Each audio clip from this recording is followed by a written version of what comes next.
అన్నయ్య, ఎవతిది తెగ మాట్లాడేస్తోంది, తెగ ఎగబడుతోంది.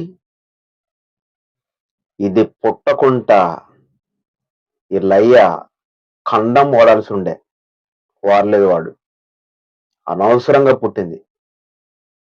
దీని తండ్రి ఎవడున్నాడో ఒక నిరోధు వాడుంటే బాగుండేది. हेलो, आपने हाथ उठाया, आप ये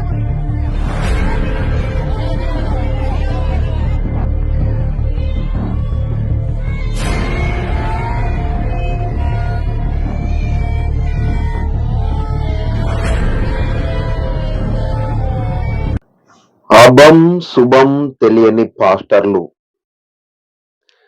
ఇట్లాంటి గలీజ్ ముండల ముందు ఓడిపోతూనే ఉన్నారు. వాళ్ళు భూలోకంలో ఓడిపోవచ్చు, పరలోకంలో ఓడిపోరు. మీరు పరలోకంలో ఓడిపోయి నరకంలో గెలుస్తారు మరియు భూలోకంలో గెలుస్తారు. ఆయన బైబిల్లో చెప్పిన ప్రేమ, జాలి, దయ, కనికరం, పొరుగువాడిని ప్రేమించడం అనే మాటలు విన్నారు కాబట్టి ఆ పాస్టరు 2 చేతులెత్తి దండం పెడుతున్నాడు. अपने देश और धर्म के प्रति ये आस्था होनी चाहिए। हेलो, आपने हाथ उठाया, आप ये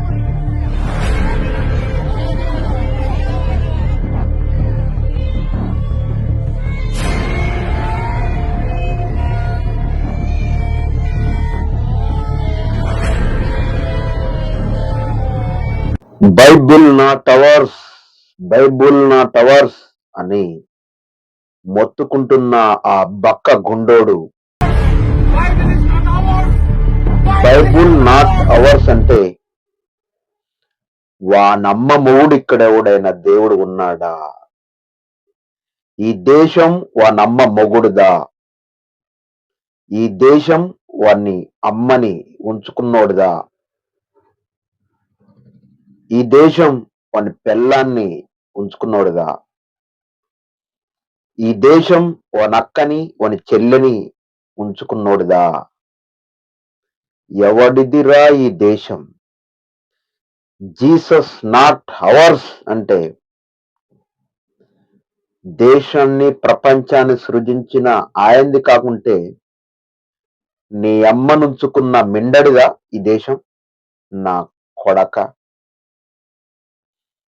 పాస్టర్లైతే చేతులొత్తి మొక్కుతున్నారు. చేతులెత్తి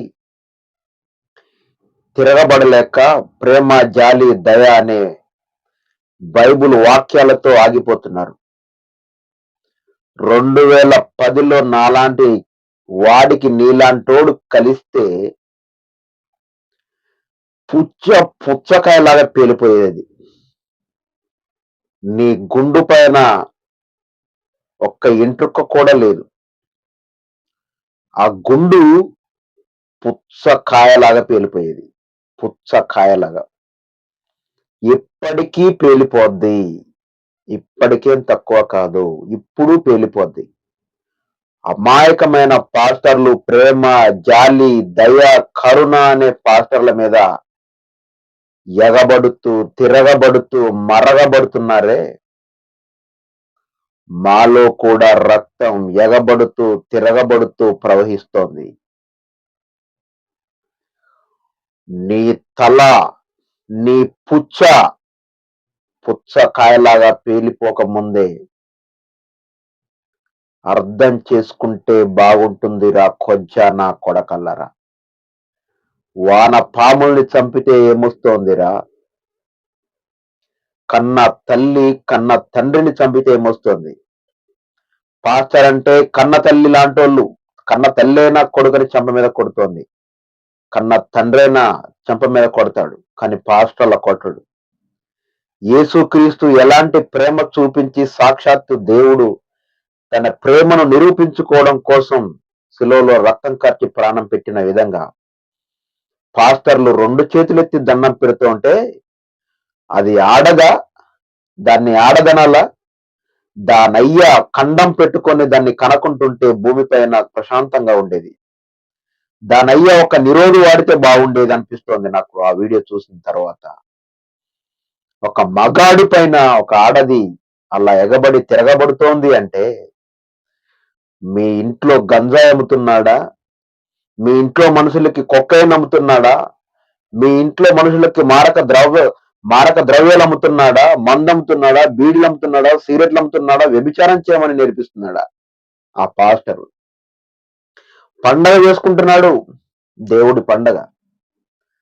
ప్రేమ, జాలి, దయ, నీతి అని నేర్పే పాస్టర్ని ఒక ఆడది గల్లబట్టి కొడుతోందంటే, దానయ్య ఎందుకు ఖండం పెట్టుకోలేదో దాన్ని కనే ముందు అని నాకు అర్థం కావట్లేదు.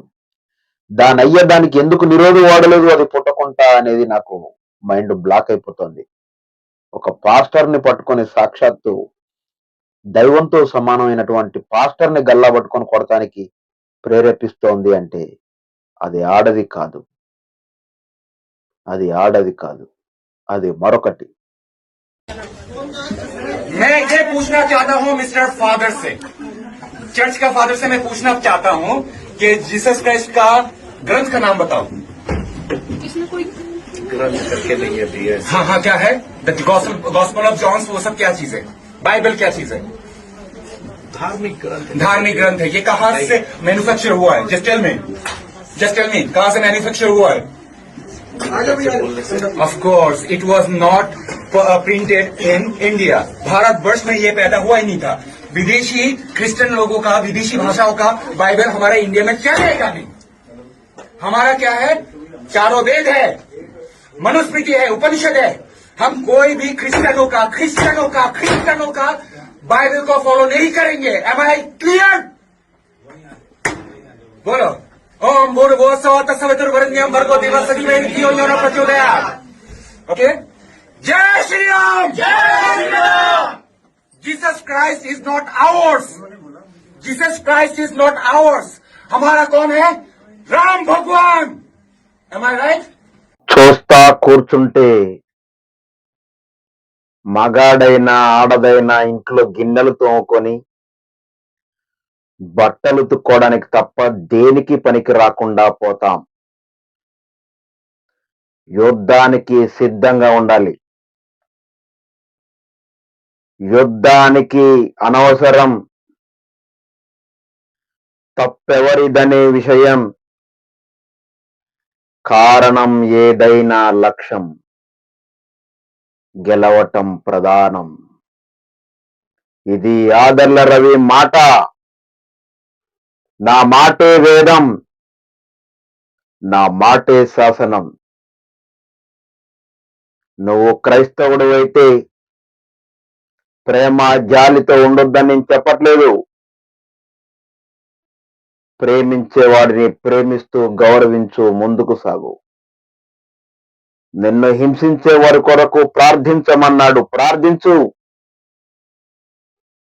నిన్ను తెగ నరుకుతుంటే, నిన్ను బాధిస్తుంటే, భారతదేశంలో ఒక రాజ్యాంగం ఉంది కదా, దానికి కూడా గౌరవం ఇవ్వు. భారత రాజ్యాంగం ప్రకారం నీ హక్కు నీకు వరించకపోతే ఒక్కొక్కరిని వధించైనా నీ హక్కుని కాపాడుకో అని ప్రేమపూర్వకంగా ఆదర్ల రవి మీకు హెచ్చరిస్తున్నాడు.